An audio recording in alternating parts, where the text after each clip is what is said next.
একটি সূরা পাঠ করে কিভাবে নিজের জাদুটোনা নিজেই কাটবেন। প্রিয় ভাই বোন, একেবারে সহজ আপনি কাটতে পারবেন। আর জাদুর আলামতগুলো কি আমি আপনাদেরকে বলে দিচ্ছি। কোন লক্ষণগুলো দেখলে বুঝবেন আপনাকে জাদু করা হয়েছে। এভাবে জাদুর লক্ষণগুলো আপনার মধ্যে যদি দেখা যায় তাহলে আপনি দেরি করবেন না, কোনো কবিরাজের কাছে যেতে হবে না, ঘরে বসে আপনি নিজের জাদুটোনা নিজেই কাটুন। প্রিয় ভাই বোনেরা, নিজের জাদু আপনি নিজেই কাটতে পারবেন ঘরে বসে, শুধু একটি সূরার মাধ্যমে আমি বলে দিচ্ছি। আগে বলবো কোন লক্ষণগুলো দেখলে বুঝবেন আপনাকে জাদু করা হয়েছে। আপনি যদি দেখেন আপনার চেহারা দিন দিন পরিবর্তন হয়ে যাচ্ছে, একেবারে হঠাৎ হঠাৎ পরিবর্তন। আপনি আয়নায় আপনার চেহারাটা দেখেন ভালো, কিন্তু 10 মিনিট 15 মিনিট 30 মিনিট ঘুরে এসে আবার যখন দেখেন আপনার চেহারাটা দেখেন এত খারাপ দেখা যাচ্ছে, মানে আপনি শুকিয়ে গিয়েছেন, হঠাৎ হঠাৎ পরিবর্তন। এভাবে যদি হয় তাহলে মনে করবেন আপনাকে জাদু করা হয়েছে। নিজের জাদু নিজেই কাটুন। তারপরে আপনার যদি কোনো খাবারের প্রতি মনোযোগ না থাকে, রুচি না থাকে খাবারের দিকে, একেবারেই পেট বড় বড় লাগে, তাহলে মনে করবেন জাদু করা হয়েছে। তারপরে পেটের মধ্যে থেকে হঠাৎ হঠাৎ ব্যথা উঠে, হঠাৎ ভালো হয় আবার ব্যথা উঠে, ভালো হয় আবার ব্যথা উঠে। তো প্রিয় ভাই বোন, এভাবে যদি লক্ষণগুলো দেখেন তাহলে মনে করবেন আপনাকে জাদু করা হয়েছে। ক্ষতি করার জন্য আপনি সেই জাদু কুফরি কালাম আপনি সাথে সাথে নষ্ট করুন মাত্র একটি সূরার মাধ্যমে। আমি আপনাদেরকে দেখিয়ে দিচ্ছি প্রিয় ভাই বোনেরা। তারপর যদি আপনি দেখেন আপনার মধ্যে অলসতা চলে আসে, আপনি আগে অনেক কাজ করতে পারছেন কিন্তু এখন কোনো কাজ করতে পারছেন না, অলসতা, কোনো কাজ করতে আপনার মন চায় না। মানুষে দেখেও বলে তুমি তো আগে অনেক কাজ করেছো, এখন কেন কাজ করতে পারছো না, এত অলস হয়ে গেছো কেন, তুমি আগে তো অনেক কাজ বাজ করেছো। প্রিয় ভাই বোনেরা, এই লক্ষণগুলো যদি দেখেন আপনার মধ্যে তাহলে মনে করবেন আপনি জাদুতে আক্রান্ত হয়ে পড়ছেন, সাথে সাথে আপনি জাদু নষ্ট করবেন। কোনো কবিরাজের কাছে যেতে হবে না, হুজুরের কাছেও যেতে হবে না, নিজে নিজে বাসা বাড়িতে বসে একটি সূরার মাধ্যমে আপনি জাদু নষ্ট করুন। তো প্রিয় ভাই বোনেরা, এই আলামতগুলো যদি আপনার মধ্যে দেখা যায় তাহলে আপনি সময় নষ্ট না করে জাদু নষ্ট করবেন। প্রিয় ভাই বোনেরা, কিভাবে আমলটি করবেন, কি রাখতে হবে আপনার কাছে? আপনার কাছে একটি ছুরি রাখতে হবে। আমি একটি কলম রেখেছি সতর্কতার জন্য। আপনি যখন আমলটি করবেন একটি ছুরি রাখবেন, আপনার সামনে রেখে দিবেন। প্রিয় ভাই বোনেরা, খেয়াল করতে হবে যেন যখন ছুরি দিয়ে আমলটি করবেন তখন যেন কোনো অঙ্গ প্রত্যঙ্গ কেটে না যায়। আপনাকে সতর্কতার সাথে আমলটি করতে হবে। প্রিয় ভাই বোনেরা, সর্বপ্রথম কি করতে হবে? উত্তম পোশাক পরতে হবে। নতুন পোশাক দরকার নাই, আপনার কাছে যে পোশাক আছে এর মধ্যে উত্তম যে পোশাক সেই পোশাকটা আপনি পরিধান করবেন। তারপরে আপনার অজু না থাকলে উত্তম রূপে অজু করবেন, উত্তম রূপে অজু করে পবিত্র স্থানে আপনি বসবেন। তারপরে আপনার জীবনের সমস্ত গুনার কথা স্মরণ করে ক্ষমা প্রার্থনা করবেন। আস্তাগফিরুল্লাহ আস্তাগফিরুল্লাহ আস্তাগফিরুল্লাহ, বা পূর্ণ ইস্তেগফারটি আপনি পাঠ করতে পারেন 3 বার। আস্তাগফিরুল্লাহ রাব্বি মিন কুল্লি যামবি ওয়া আতুবু ইলাইহি লা হাওলা ওয়ালা কুওয়াতা ইল্লা বিল্লাহিল আলিয়্যিল আযীম। এভাবে যখন ইস্তেগফার পাঠ করা হয়ে যাবে, তারপরে নবী সাল্লাল্লাহু আলাইহি ওয়াসাল্লাম মুহাব্বত নিয়ে ভালোবাসা নিয়ে 3 বার দুরূদ শরীফ পাঠ করবেন। সাল্লাল্লাহু আলাইহি ওয়াসাল্লাম সাল্লাল্লাহু আলাইহি ওয়াসাল্লাম সাল্লাল্লাহু আলাইহি ওয়াসাল্লাম 3 বার পাঠ করবেন। এভাবে ইস্তেগফার দুরূদ শরীফ পাঠ করা হয়ে গেলে তারপরে সেই সূরাটি পাঠ করবেন।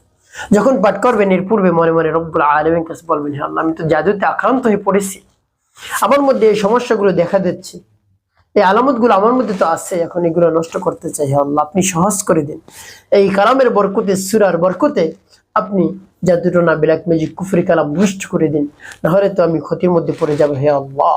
এভাবে রব্বুল আলামিনের কাছে বলে তারপরে আপনি সূরাটি পাঠ করবেন। সূরাটি পাঠ করে কি কি করবেন আমি বলে দিচ্ছি, এবং সূরাটি কতবার পাঠ করতে হবে সবকিছু আমি বলে দিচ্ছি। প্রিয় ভাই বোনেরা, একটি অনুরোধ থাকবে, ভিডিওটি না টেনে না কেটে দেখবেন, তাহলে কিন্তু সঠিক নিয়মে আপনি আমলটি করতে পারবেন। আর যদি টেনে টেনে দেখেন তাহলে অনেক জায়গায় বাদ পড়ে যাবে। প্রিয় ভাই বোনেরা, এভাবে রব্বুল আলামিনের কাছে বলে মনকে স্থির করে পরিপূর্ণ বিশ্বাস নিয়ে সূরাটি পাঠ করবেন। আর সেই সূরাটি পাঠ করবেন হলো সূরাতুল ফাতিহা। যেমন বিসমিল্লাহির রহমানির রহিম, আলহামদুলিল্লাহি রাব্বিল আলামিন, আর রহমানির রহিম, مالك يوم الدين إياك نعبد وإياك نستعين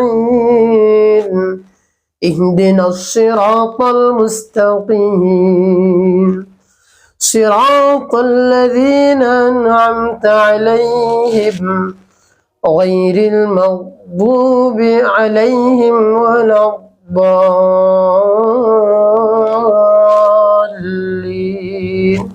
এভাবে যখন সূরাতুল ফাতিহা পাঠ করা হয়ে যাবে, আপনার সামনে যে সূরা থাকবে এর মধ্যে একটি ফু দিবেন।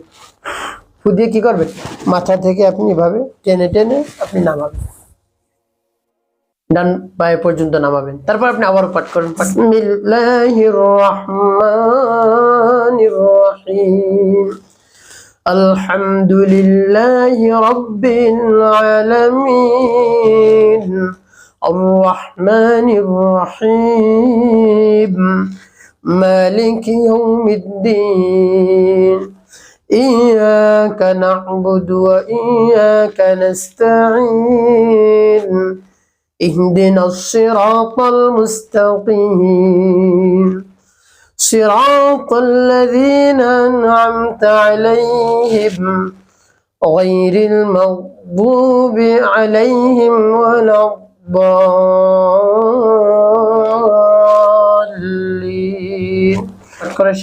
আবার ফু দিবেন, সূরা ফু দিয়ে আপনি বাম দিক থেকে নামাবেন। তারপর আপনি মনে দরদ নিয়ে আবার পাঠ করবেন সূরাতুল ফাতিহা। বিসমিল্লাহির রহমানির রহিম আলহামদুলিল্লাহি রাব্বিল আলামিন আর রহমানির রহিম মালিক ইয়াউমিদ্দিন إياك نعبد وإياك نستعين اهدنا الصراط المستقيم صراط الذين أنعمت عليهم غير المغضوب عليهم ولا الضالين। পটকার সবার ফু আবার এভাবে টানবেন, এভাবে ডান বাম করবেন, ডান পাশে একবার বাম পাশে একবার, ডান পাশে একবার বাম পাশে। এভাবে কতবার আপনি করবেন? 7 বার গুনি গুনি করবেন। 7 বার সূরাতুল ফাতিহা পাঠ করে 7টি ফু দিয়ে এভাবে 7 বার টানবেন। প্রিয় ভাই বোনেরা, এভাবে যখন 7 বার টানা হয়ে যাবে, তারপর আপনি কি করবেন? আপনি একটি দোয়া পাঠ করবেন 7 বার, লা হাওলা ওয়ালা কুওয়াতা ইল্লা বিল্লাহ, লা হাওলা ওয়ালা কুওয়াতা ইল্লা বিল্লাহ, লা হাওলা ওয়ালা কুওয়াতা ইল্লা বিল্লাহ, লা হাওলা ওয়ালা কুওয়াতা ইল্লা বিল্লাহ। এভাবে যখন পাঠ করে হয়ে যাবে, তারপর আপনি কি করবেন? আপনি হাতের মধ্যে ফু দিবেন। ফু দেওয়ার পর আপনি মাথা থেকে মুছবেন একেবারে শেষ পর্যন্ত, পায়ের নিচ পর্যন্ত।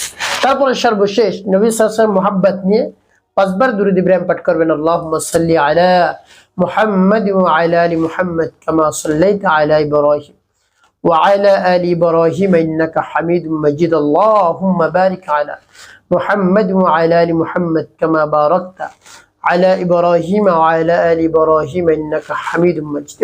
على محمد وعلى آل محمد كما صليت على إبراهيم وعلى آل إبراهيم إنك حميد مجيد. اللهم بارك على محمد وعلى آل محمد كما باركت على إبراهيم وعلى آل إبراهيم إنك حميد مجيد. على محمد وعلى آل محمد كما صليت على إبراهيم وعلى آل إبراهيم إنك حميد مجيد. اللهم بارك على محمد وعلى آل محمد كما باركت على إبراهيم وعلى آل إبراهيم إنك حميد مجيد. على محمد وعلى آل محمد كما صليت على إبراهيم وعلى آل إبراهيم إنك حميد مجيد. اللهم بارك على محمد وعلى آل محمد كما باركت على إبراهيم وعلى آل إبراهيم إنك حميد مجيد. على محمد وعلى آل محمد كما صليت على إبراهيم وعلى آل إبراهيم إنك حميد مجيد اللهم بارك على محمد وعلى آل محمد كما باركت على إبراهيم وعلى آل إبراهيم إنك حميد مجيد। এভাবে যখন দুরূদ ইব্রাহিম 5 বার পাঠ করা হয়ে যাবে, তারপরে আপনি কি করবেন, দুটি ফু দিবেন, ফু দিয়ে মাথা থেকে আপনি মুছবেন একেবারে আপনার আমলটি করা হয়ে গেল। কি করবেন এখন? সাথে সাথে রব্বুল আলামিন দরবারে হাত করবেন, হে আল্লাহ, যার দুটো আক্রান্ত হয়ে পড়েছি আপনি মাফ করে দিন, যা দুটো নষ্ট করে দিন হে আল্লাহ। আপনার হাতে তো আমাদের জান মাল সবকিছু, হে আল্লাহ আপনি আমাদের সবকিছু দেন, আমার জাদুটা নষ্ট করে দেন। আমি ক্ষতির মধ্যে পড়ে গিয়েছি, এই জাদু নষ্ট না হলে আমি ক্ষতির মধ্যে পড়ে যাবো হে আল্লাহ। আপনি আমার উপর রহম করুন, দয়া করুন, মায়া করুন হে আল্লাহ। এভাবে রব্বুল আলামিনের কাছে আপনি বলবেন, পরিপূর্ণ বিশ্বাস নিয়ে একদিন নিয়ে আপনার সবকিছু নষ্ট হয়ে যাবে, জাদুটা না যা রয়েছে সব নষ্ট হয়ে যাবে, কিছু বাকি থাকবে না ইনশাআল্লাহ। প্রিয় ভাই বোনেরা, একটি কথা মনে রাখতে হবে, 5 ওয়াক্ত নামাজ আদায় করতে হবে। নামাজ কোনোভাবেই ছাড়া যাবে না, মানুষের খেদমতে কল্যাণে কাজ করতে হবে, তাহলে আপনার জীবন হবে সুখময় এবং শান্তিপূর্ণ ইনশাআল্লাহ।